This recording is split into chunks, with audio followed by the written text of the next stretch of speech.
क्या करना।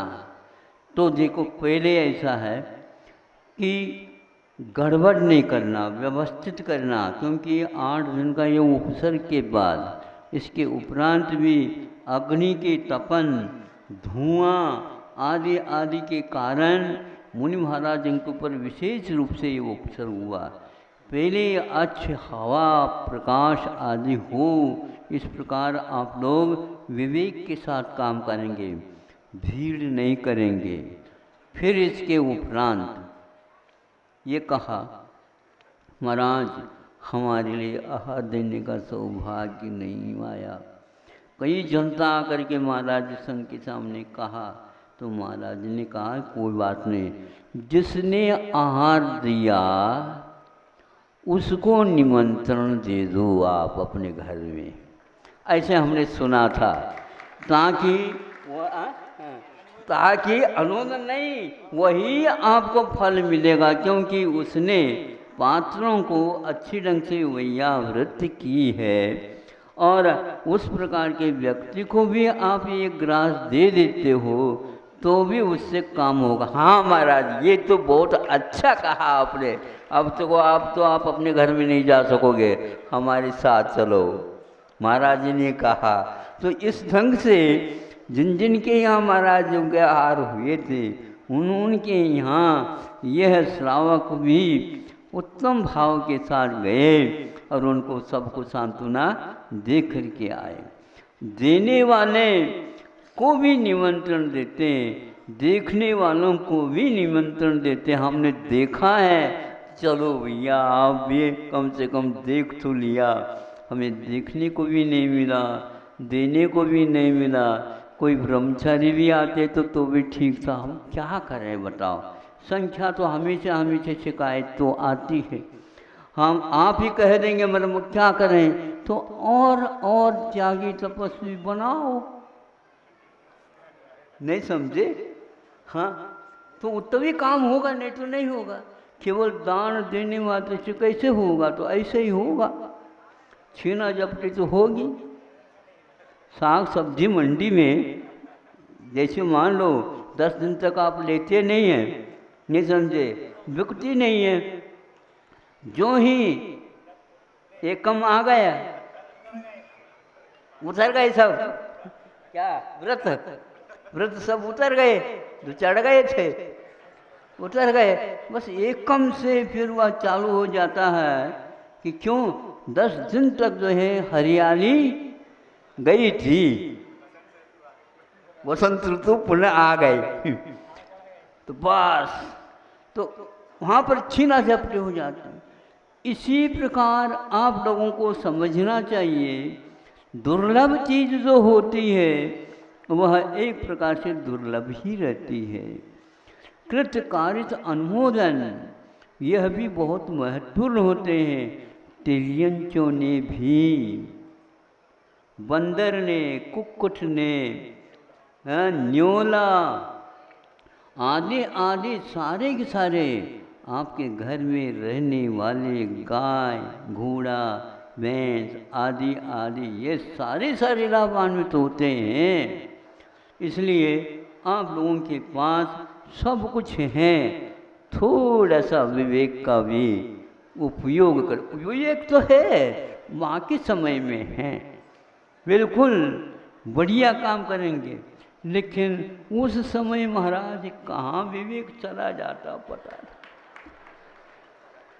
परीक्षा के पेपर आते ही ये तो अच्छे प्रतिभा भी महाराज भूल जाते प्रश्नों को। ऐसे ही आप आधा घंटा नहीं 1 घंटा भी समझा दो, समझ में तो आया है हमें, लेकिन वहाँ जाने के उपरांत कोई भी नहीं दिखता, केवल महाराज दिखते हैं। अथवा जब हम जाते हैं उस समय दर्शन करना है और पैर को छूना है। पैर पड़ने में कोई बाधा नहीं, पैर पकड़ने में बाधा है क्या नहीं है आप सोच लो। है तो आप बोलो, यदि गिर गए अथवा मान लो बच्चे आदि आदि कोई आ गए आपके वो ऐसा लगता है वहाँ पर कोई भी है ही नहीं, पुलिस भी नहीं घुस सकते आप लोगों के बीच में, क्योंकि आप शोले में हैं। वो प्रबंध तो वहाँ पर जा ही नहीं सकता। अब बताओ, इसलिए आज तो आप लोग याद रखेंगे, क्योंकि कल तक तो शिविर था, अब शिविरार्थी बहुत आए हैं, उनको हमने 10-15 मिनट दे दिया। कौन सा है, क्या बताएंगे? महाराज जी ने क्या बताया? घुसना नहीं, घुसने का प्रवचन नहीं दिया, किंतु घुसने के विषय में बात कही है। क्योंकि श्रावक जहाँ खड़ा रहता है चौके में, उस स्थान को गुरुजी जो है, महाराज जो जहाँ पर खड़े रहते हैं, उस स्थान को बीच में जो पात्र रखा जाता है, जिसमें थोड़े से पानी इत्यादि जो गिर जाए तो किसी प्रकार से अन्यत्र न जाए, चींटी वगैरह के लिए बाधा न पहुँचे, ये 3 स्थानों में विशेष रूप से आप लोगों को भी बीच बीच में देखते हुए उसका निरीक्षण करना होता है। लेकिन उसमें आप लोगों को 1 नंबर भी नहीं मिलता। मैं भी क्या कर सकता हूँ, कटौती नहीं कर रहा हूँ, मैं मिल ही नहीं सकता। हाँ, दया से दया रखने वाला कोई महाराज भी आ जाए, मेरे समझ में आधा भी नंबर नहीं देंगे। मैं हूँ, कुछ कहता नहीं, कहने को हो तो सुने भी तो कोई, अब कह भी नहीं सकता, मौन है तो मौन है। तो दूसरे के लिए आप कहते हैं निको, तुम्हारे लिए मना कर रहे हैं महाराज। वो हटने के लिए तैयार ही। कुछ सानी चौके वाले समझते हैं भगवान आपकी ही कृपा होनी चाहिए, निरंतर आहार हो जाए किसी भी प्रकार से। यह भी एक भक्ति है, लेकिन भक्ति के साथ हमें विवेक रखना आवश्यक है। चिंतन के समय पर भले ही हम आँखों का प्रयोग नहीं करते, किंतु हम चलते समय तो विशेष रूप से आँखों का प्रयोग करते हैं, क्योंकि वहीं पर पैर रखते हैं जहाँ पर चींटी वगैरह नहीं रहते हैं। तो यह इर्यापट समिति का भी पालन आप लोगों को करना होता है। और उसके ऊपर मान लो कि भूल से किसी भी कारण से पैर पड़ जाता है तो आहार देने योग्य नहीं रहता, बल्कि यूँ कहना चाहिए, यह यदि दृष्टि में पात्र को मुनि महाराज को आ जाता है तो उनको भी अंतराय करना पड़ता। अब ये विवेक आपको रखना है। बुरा तो नहीं मान रहे हो? हम आप बुरा भी मानोगे तो हम तो समझेंगे बुरा मानेंगे। मीठा, ये तो मीठा, जब तक गोली मीठी, कड़वी गोली जब तक नहीं जाएगी तब तक जो है अजीर्ण जो हुआ है वह बाहर नहीं निकलेगा। ऐसा समझता हूँ, ये भी ऐसी गोली देना अनिवार्य है। हाँ महाराज, बीच बीच में दिया करो। वही ऐसा औषध जो है बार बार नहीं दिया जाता, बीच बीच में नहीं दिया जाता, एक आध बार देते हैं। हम तो ऐसे औषध रखते हैं, गोली रखते हैं, एक आध बार हो जाता है तो हमेशा हमेशा के लिए। चूँकि आप स्वाध्यायशील है इसलिए कहा। अहिंसा परमो धर्म की। गुरुवर श्री कुंद कुंद भगवान की, आचार्य गुरुवर श्री ज्ञान सागर मुनि महाराज की जय।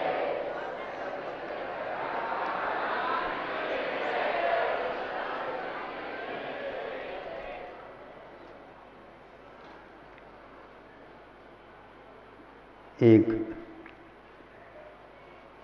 साधक साधना के दौरान क्या क्या सोचता है, अपनी सीमा में रह कर के उसको कितना मूर्त रूप दिया जा सकता है, इसका पूर्ण वर्णन अनेक साहित्यिक मनीषियों के माध्यम से आप लोगों के सामने, हम लोगों के सामने आ गया है।